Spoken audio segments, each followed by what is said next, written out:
Right guys, it's that time of the week and we are back for some more Championship transfer rumours. Plenty to go through today. We've really got the deals filtering through at the moment. Plenty going on around the rumour mill as well, all of which will be discussed in today's video. As always, if you're going to enjoy, make sure to drop a like. Drop your thoughts on all the latest rumours in the comments down below. But without any further ado, let's jump in. So we've had confirmation of Louis Barry joining Sheffield United on loan for the season. This one had been in the pipeline for quite some time, but the Blades will be pleased to get this deal over the line. Interestingly, there is no option to buy included in this deal, so it's just a straight loan deal for the season. Barry obviously grabbed plenty of headlines during the first half of last season when out on loan with Stockport County in League One, where he was absolutely ripping things up in League One. Second half of the season wasn't quite as prolific. He missed the majority of it through an injury while out on loan with Hull, but I think Sheffield United are getting a cracking player there, and if you keep him fully fit, I think he'll bring an abundance to that forward line. Can play in a few different positions. He's got a good strike on him. I think he'll fit in really well to that attacking lineup. And young Bulgarian defender Anton Polonakov has also joined Sheffield United for an undisclosed fee. You'd imagine he's a player that they brought in with an eye for the future, someone that they can look to develop over these coming years. We've also had confirmation of Wouter Berger leaving Stoke City. He's joined Hoffenheim in the Bundesliga for an undisclosed fee. Now, we spoke about Berger in last time's video, and the sort of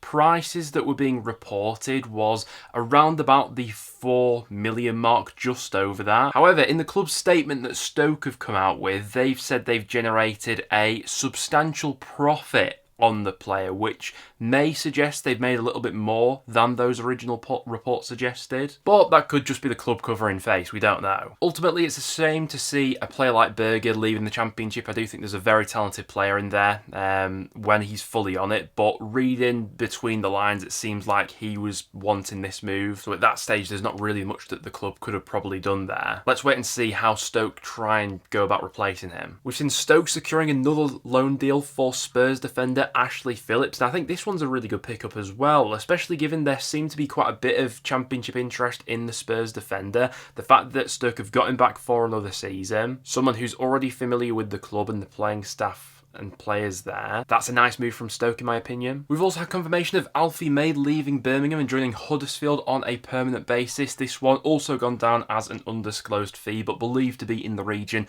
of about 1.2 million. Huddersfield also handed him a 3-year contract as well. Listen, he was brilliant in League One for Blues last season. 16 goals and 8 assists. Good versatile forward, can play as an out-and-out number 9 or as a bit of a second striker as well. I think he'll fit into what Huddersfield are building right now. They've made some really strong signings from the outside looking in, and are definitely fancied as one of the favourites for League One promotion, aren't they? And speaking of Huddersfield being busy in the market, we've also seen them completing a deal for Bristol City midfielder Marcus McGuane on a 3-year deal. He made 21 appearances for Bristol City in the Championship last season. We've seen my team Preston North End signing Michael Smith on a free transfer after his contract was ripped up at Sheffield Wednesday. Don't mind this deal as a North End fan. I think Smith will be coming in as a sort of rotation option who gives us something a little bit different going forward. Good target man, someone to throw on for the last 20 or so minutes of matches and change the dynamic of the game. He had a decent scoring record for Wednesday in the Championship last season as well, with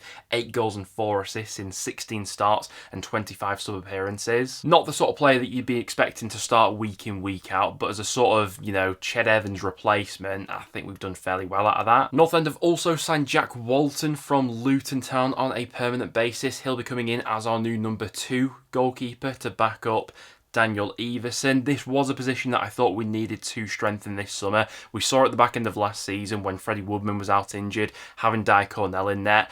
He just wasn't up to standard. Walton, by all accounts, has done well while out on loan over these last 2 seasons with Dundee United in Scotland. I think that's a nice pickup for North End. Watford have secured another loan deal for Chelsea youngster Caleb Wiley, who spent the second half of last season on loan at Vicarage Road. He made 10 appearances in the Championship during the second half of last season and gives Watford another option on that left-hand side. I think that one's a nice pickup, utilising the loan market quite well there, Watford. We've seen Wrexham signing George Thomason from Bolton Wanderers on a permanent basis for a deal worth in the region of 1.2 million. And do you know what? I think this is just quite a sensible signing from Wrexham. Thomason's someone someone who is just a quite well-rounded midfielder. You know, he's someone who can break up the play but offers a bit going forward as well. He got 4 goals and 3 assists in League One last season. He's at a good age, 24 years old. That was something that Wrexham were going to need to do this summer, lower the average age of that squad. I think signings like this are needed to build a competitive squad for the Championship in this upcoming season, and yeah, I don't mind that one. They got him at a decent price, I think. Speaking of Wrexham, we've also had confirmation of Josh Windass joining them after his contract was ripped up at Sheffield Wednesday amid payment issues there. I think that's a nice pickup from Wrexham. There was obviously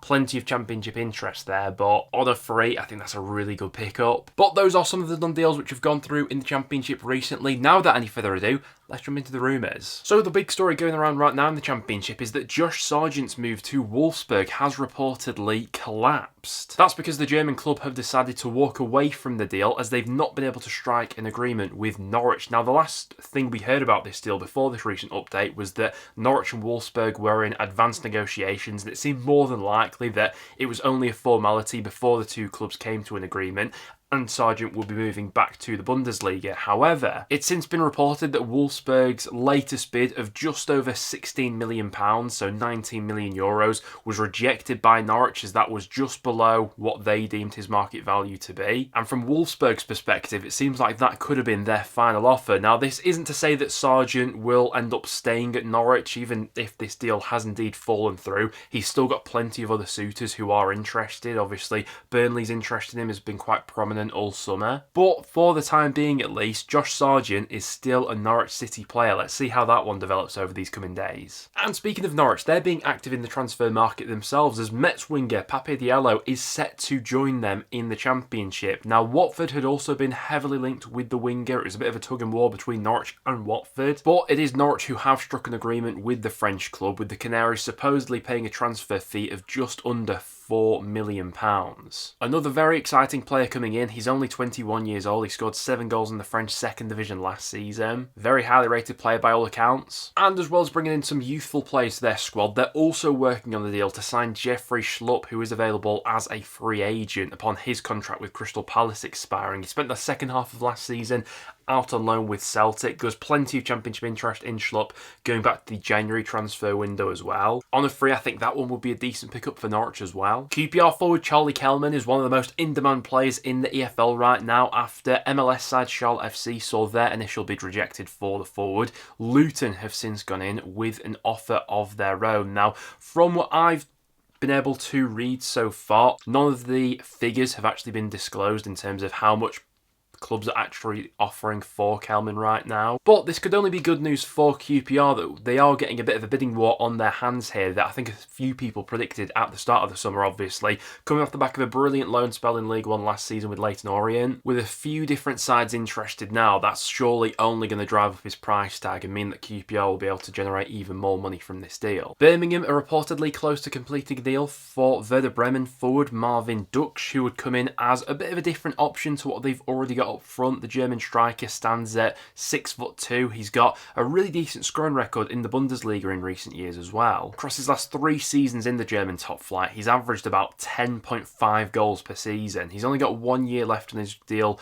with Werder Bremen right now, and by all accounts it looks like Birmingham will be able to strike a deal here. He's not young, he is 31 years old, but like we've been saying with Birmingham and a few of the signings they've made so far, they're making these sorts of signings to have an instant impact in the Championship, aren't they? This is the sort of signing I think you make, you know, along with a Kyogo coming in, along with a Damari Gray, when you are serious about pushing for the top 6 immediately. And like I say, he looks like he'll give Blues something a little bit different to what they've already got up front as well. Rav van den Berg's potential move from Middlesbrough to Feyenoord is on hold right now. The Dutch club have already seen 2 bids knocked back for the Middlesbrough defender, and it has been reported by Sky that the 2 clubs are still a little bit apart in terms of their valuation on the player. It's also been reported that because David Hanko's move to Al Nassr from Feyenoord has fallen through, there's doubt over the Van den Berg transfer as well. Nothing quite seems to be quite straightforward for Middlesbrough in this transfer window so far, does it? Let's wait and see how that situation resolves in the next week or so. Hull City are interested in signing Trabzonspor midfielder John Lundstrom, who's certainly no stranger to the Championship. Now, the kicker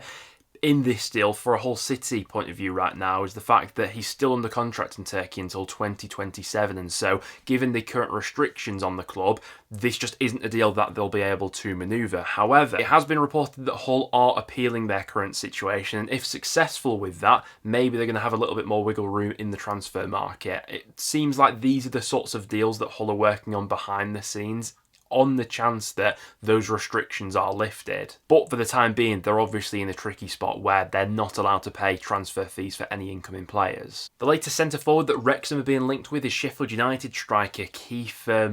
Now, it has been reported that Wrexham reportedly have a budget of about 10 million to drop on a marquee number 9. I can't imagine it would take that much to sign a player like Kieffer, but he's an intriguing target nonetheless, and Blades fans, I'd be interested to get your perspective on this one and whether you'd let him leave the club this summer. I still think he's a real handful for Championship defences. He only scored 6 goals last season, but did miss a chunk of the campaign through injury. He obviously offers a lot more than just goals as well, but I get that, his legacy at Sheffield United could just be that mistake that he made in the playoff final, giving the ball away before Tommy Watson obviously smashed it in. He is 32 years old, so he's not exactly getting any younger. Typically, this has been the sort of age profile that Wrexham have targeted as well. Blades and Wrexham fans in the comments down below, would you be happy with that sort of deal, or would you be looking at other targets? And Wrexham are still working on a deal for Nottingham Forest midfielder Lewis O'Brien. Now, previously, it had seemed like Wrexham had agreed a deal with Nottingham Forest. However, this deal fell apart when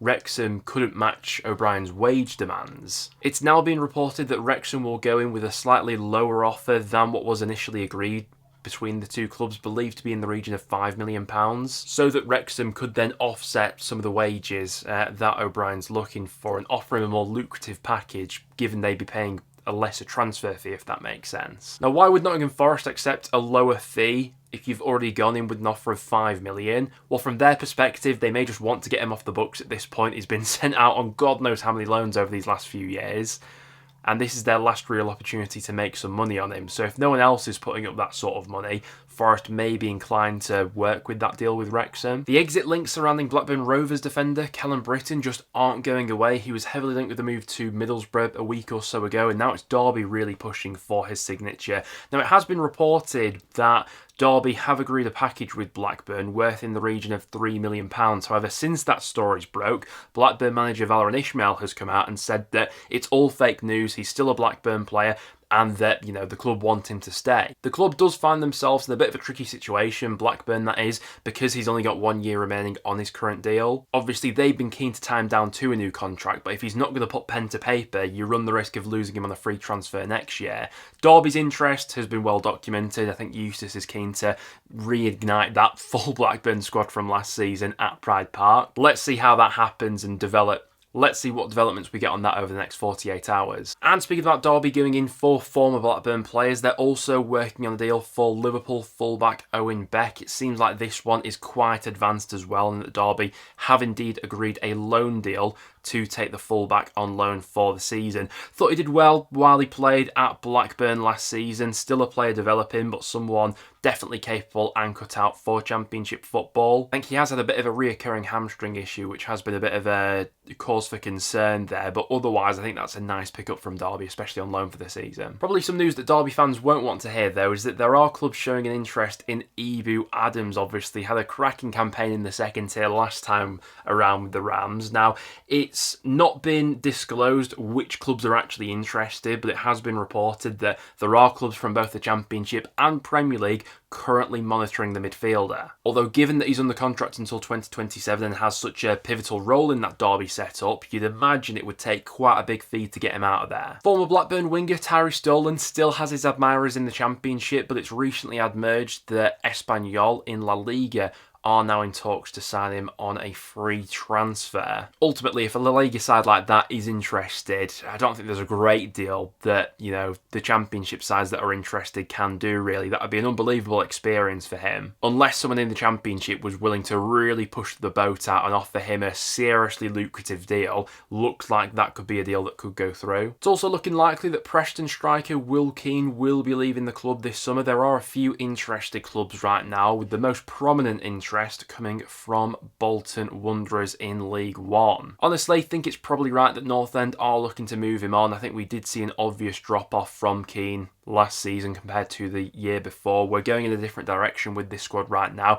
If we can generate a few funds from that sale, I think we should do it. Both Sheffield United and Colorado Rapids are interested in a permanent deal for Crystal Palace defender Rob Holding, who did spend the second half of last season out on loan with the Blades. He's only got 1 year remaining on his contract with Palace, so this seems like the last chance they'll get to cash in on him. Braga holding midfielder Dribriel Samani looks set to join Sheffield United initially on loan. The Blades will reportedly be paying a loan fee of around £1 million for the 22-year-old, and then if they're promoted to the Premier League, they'd have an obligation to purchase him for around about £7 million. Obviously, Sheffield United looking for reinforcements in this position after selling Vinny Souza earlier in the window. We spoke about Ashley Young and his move to Ipswich Town in last time's video. Well, he has since completed his medical with the Tractor Boys, and that deal looks like it'll be announced imminently, if not by the time you guys have already watched this video. Looks like a 1-year contract with the Tractor Boys for the 40-year-old. Watford were also interested, but couldn't match his wage demands. Brighton goalkeeper Carl Rushworth looks set to join Coventry on a season-long loan. Now, interestingly, the Sky Blues did have an offer of around £5.5 million rejected for the goalkeeper